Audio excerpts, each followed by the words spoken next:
Good morning, everybody.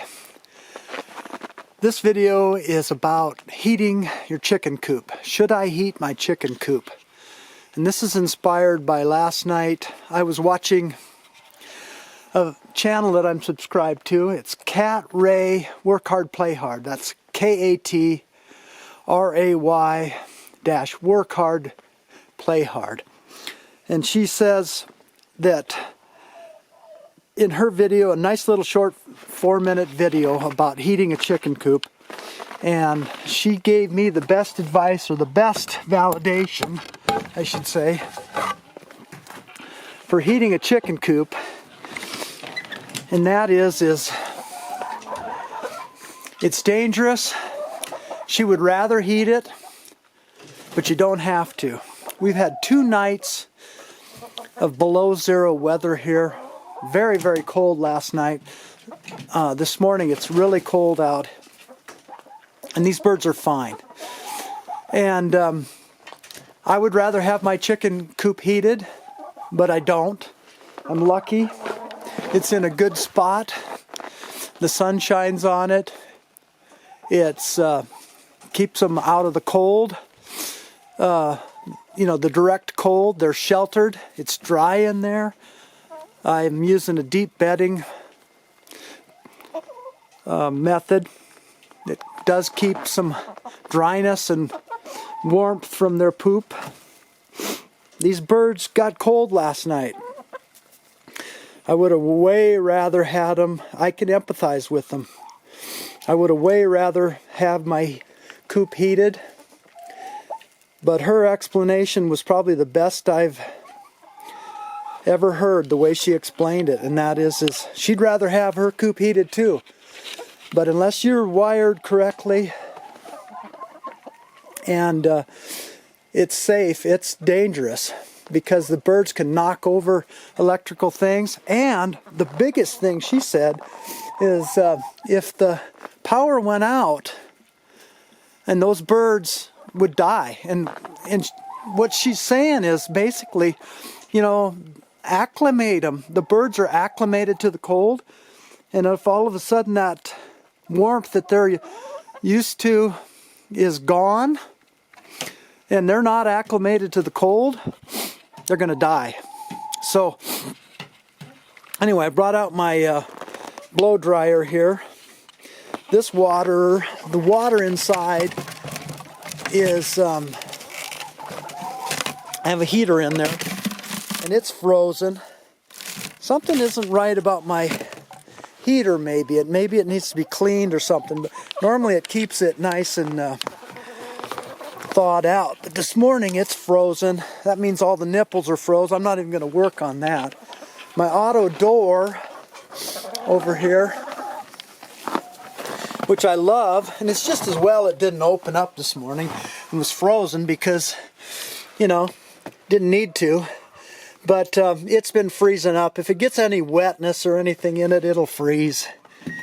And you can see it's frozen. So I just come out and thaw it out later on. When the weather warms up enough, and even if it is cold, not as frigid as we've had the last couple nights, it'll open. But when it's really super frigid, it won't. So anyway, being an old rancher that I am from way back in the early days, and a hunter and an observer of wildlife, you think about all the little birds that are out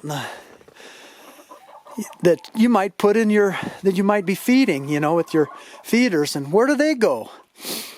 I think about the little chickadees and the little songbirds that are around that stay out here in the wintertime, and they're sitting up in trees. They're way more exposed than these chickens are. These chickens huddle together. There's 12 of them here. And they're just doing just fine.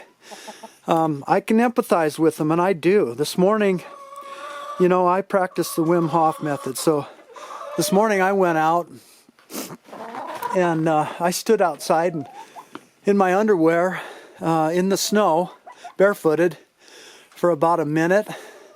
Right now my hands are freezing, and You know, the cold is a cold, powerful force, but animals are not like us humans. And sometimes I think we tend to anthropomorphize things too much. And, you know, animals are tough. Look at the frost on the back of this bird. There wouldn't be frost on her back if she wasn't conserving her body heat underneath of those feathers. Okay? You know, underneath those feathers, that just shows how much insulation those feathers are providing. That there's frost on the outside of her feathers means that her body heat underneath of that, those feathers aren't letting that body heat out. So, you know, I worry about freezing combs. I don't think that's comfortable or happy for these birds, but their combs look good. So, yeah, I'm convinced. These birds are about 2 years old. I think if you had older birds, it'd be a different story. Some of these birds don't have their feathers still. They're still molty, but they all huddle together. And when you feel these birds with your hands, you can feel how warm they are. So I just go back to the old ranching deal where I've seen a lot of cattle. And if they've got shelter and shelter belts and they can get out of the wind and they have water and you're putting the feed to them, and I put the feed to these birds when it's cold. I've got these automatic feeders in there, and I'm going to give them some more. I've been putting corn out for them, and you know, anyway, I'll go and I'll thaw that door out for them and close up their coop again. But no, I'm convinced. Unless you've got older, sick birds, bring them in, get them more protection if they need it. Otherwise, you don't need heat in a coop. You don't need it. I'd love to have it. I agree with Kat. I'd love to have it for the birds, but it's not safe. And so, anyway, this is a revalidation of that video that I watched and I'm subscribed to. So, anyway, thanks for watching.